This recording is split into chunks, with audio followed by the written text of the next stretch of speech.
Hello friends, square academy में आपका स्वागत है। आज के इस लेसन के अंदर हम कंडक्शन और कन्वेक्शन के बारे में बेसिक टर्म्स पढ़ेंगे जो हीट ट्रांसफर के अंदर काफ़ी इम्पोर्टेंट है। किसी भी तरह के सम्स आते हैं हीट ट्रांसफर के अंदर, तो उसे जानना कि वो कंडक्शन का है कन्वेक्शन का है, उसमें कौन सा लॉ अप्लाई होगा।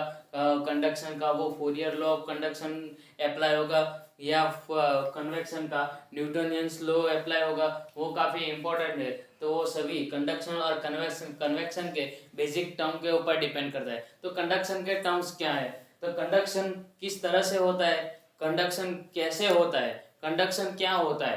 तो कंडक्शन क्या है, जब किसी भी सेम मीडियम के अंदर हीट ट्रांसफर होगा, जैसे कि liquid to liquid heat transfer हो रहा है, solid to solid heat transfer हो रहा है, या gas to gas heat transfer हो रहा है, तो वो कंडक्शन है। ऐसा नहीं है कि सॉलिड के अंदर हीट ट्रांसफर होगा तो वो कंडक्शन होगा। इसलिए ये मिसकंसेप्शन दूर करना सबसे जरूरी है कि या लिक्विड के अंदर हीट ट्रांसफर हो रहा है तो वो कन्वेक्शन है, या सॉलिड के अंदर हीट ट्रांसफर हो रहा है तो वो कंडक्शन है। तो अब हीट ट्रांसफर कंडक्शन के थ्रू, कंडक्शन के जब कंडक्शन हो रहा है तब हीट ट्रांसफर किस तरह से होगी, तो उसकी तीन मेथड है।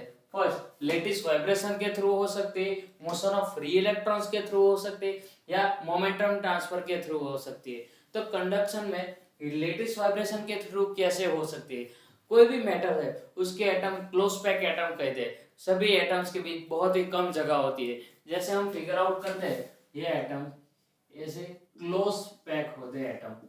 दो एटम जब energy difference temperature difference create होगा तो वो दो पोजीशन दो पॉइंट के बीच काइनेटिक एनर्जी का डिफरेंस क्रिएट होगा। वो काइनेटिक एनर्जी के डिफरेंस के वजह से वो एटम्स अपनी जगह पे वाइब्रेट होने लगेंगे।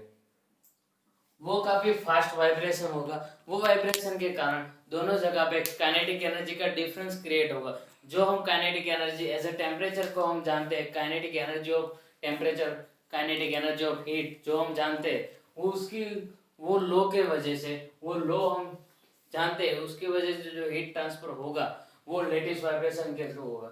अब मोशन ऑफ फ्री इलेक्ट्रॉन्स क्या है, किसी भी एटम, किसी भी सब्सटेंस का एटम्स हो गए, इलेक्ट्रॉन्स हो गए। जैसे कि हम जानते हैं लिक्विड और गैसेस में फ्री इलेक्ट्रॉन्स ज़्यादा होते हैं, सॉलिड में फ्री इलेक्ट्रॉन्स कम होते हैं। अगर कंडक्शन लिक्विड और गैसेस के थ्रू हो रहा है तो उसके वो सभी फ्री इलेक्ट्रॉन्स हो गए। तो वो टेम्परेचर डिफरेंस की वजह से वो फ्री इलेक्ट्रॉन्स वो मूव करने लगेंगे। वो फ्री इलेक्ट्रॉन्स के मोशन की वजह से वो हीट ट्रांसफर होगा, एनर्जी ट्रांसफर होगा।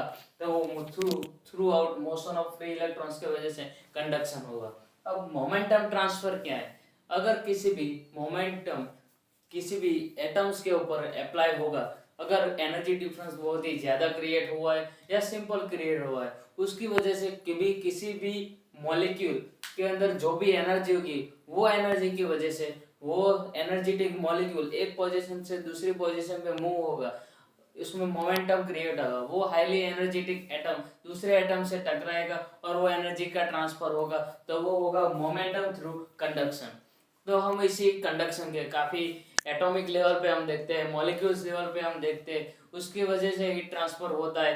तो हम इसे micro form of heat transfer को कंडक्शन कह सकते हैं। Now what is the convection, convection क्या है बेसिकली, जो लिक्विड के थ्रू हीट ट्रांसफर हो रहा है तो वो कन्वेक्शन है? नहीं, वो नहीं हो।